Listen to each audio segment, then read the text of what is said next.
अस्सलाम वालेकुम नाज़रीन। आज हम बात करेंगे रूह के मुतल्लिक़। रूह क्या है और इसका जिस्म से क्या ताल्लुक़ है। मरने के बाद रूह जिस्म से निकलकर कहाँ चली जाती है, यह जानेंगे हम आज की इस वीडियो में। चलते हैं वीडियो की जानिब।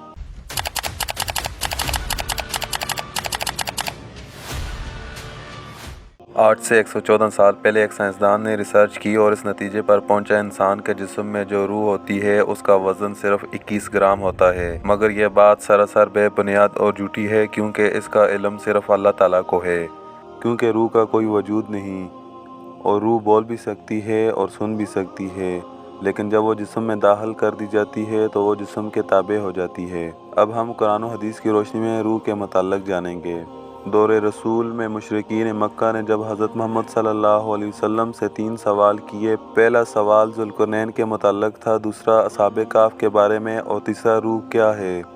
यहूदी उलमा ने कहा, तुम उस पैगम्बर से 3 सवाल करना, अगर 2 का जवाब दिया और तीसरे पर खामोशी इख्तियार कर ली तो समझ जाना वो नबी है और सच्चा है। अगर कुछ बताया फिर वो नबी नहीं तो इसके जवाब में अल्लाह ताला ने सूरह काफ नाज़िल की, ज़ुल्करनैन का पूरा वाक़या बयान कर दिया, फिर असहाबे काफ की तफसील बयान की।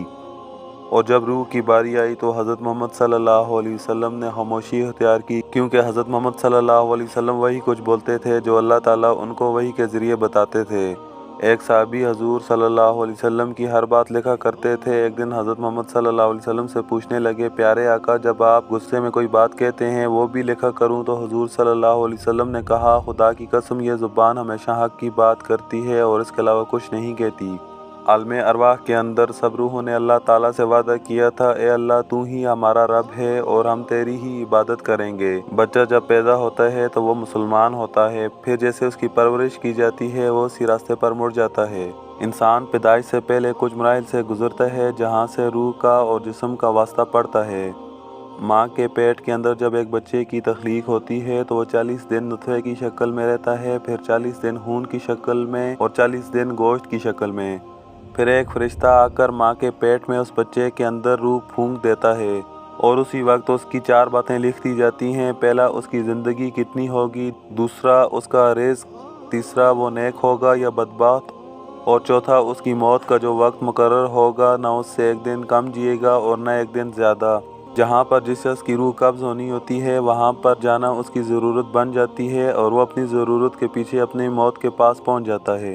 एक रवायत में आता है, जब रात को सारे इंसान सो जाते हैं तो उनके जिस्म से रूह निकाल ली जाती है और जिनकी मौत रात को लिखी होती है उनकी रूहों को आसमानों पर उठा लिया जाता है और बाकी की रूहें वापस कर दी जाती हैं। जब अल्लाह ताला किसी नेक बंदे की रूह कब्ज़ करने का हुक्म देते हैं तो हज़रत इज़राइल अलैहिस्सलाम जन्नत से कफ़न लेकर आते हैं जो इंतहाई खुशबूदार होता है और उस शख्स के पास आकर उसकी रूह को खुशखबरी सुनाते हैं कि चल, अल्लाह ताला का हुक्म आ गया है, अल्लाह ताला की रज़ा, जन्नत और हमेशा की खुशियाँ तुम्हारा इंतज़ार कर रही हैं। फिर वो रूह एकदम तैयार हो जाती है। एक मोमिन की रूह निकलते वक्त उसको इतनी तकलीफ़ होती है जितना एक सुई के चुभने पर उसको दर्द होता है, और वो भी तब जब रूह उसके दिल से निकाली जाती है। फिर ये फरिश्ते इस रूह को लेकर आसमान पर जाते हैं। आसमान के दरवाज़े इस मोमिन रूह के लिए खोल दिए जाते हैं और हूरें इस रूह का इस्तकबाल करती हैं और एक किताब में उस रूह का नाम दर्ज करके वापस ले आते हैं और ये रूह इल्लियीन भेज दी जाती है, जहां मरने के बाद तमाम मोमिनों की रूहें क़यामत तक रहेंगी। और जब एक बदकिरदार शख्स की रूह कब्ज़ करने का हुक्म मिलता है तो हज़रत इज़राइल अलैहिस्सलाम जहन्नम से कफ़न लेकर आते हैं जो इंतहाई बोसीदा और बदबूदार होता है।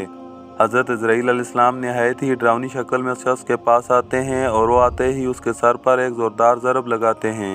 फिर वो अपने होश खो बैठता है और फरिश्ते उस रूह को कहते हैं, चल, आज तुम्हारा वक्त ख़त्म हुआ। अल्लाह का गुस्सा और अज़ाब तुम्हारा इंतज़ार कर रहा है। तुम्हारे लिए जहन्नम की देखती हुई आग तैयार है जहाँ तुमने हमेशा के लिए रहना है। फिर वो रूह जिस्म के एक कोने में छुपती फिरती है और कभी दूसरे कोने में, और बड़ी मुश्किल से वो रूह परवाज़ करती है। फिर फरिश्ते इस रूह को लेकर आसमान की तरफ बढ़ते हैं, मगर आसमान के सारे दरवाजे उस रूह के लिए बंद कर दिए जाते हैं। फरिश्ते उस रूह को वहाँ से फेंक देते हैं जहाँ मर्जी जाए। फिर उस रूह को उठाकर सिज्जीन भेज देते हैं जहाँ वो क़यामत तक अज़ाब में रहेगी।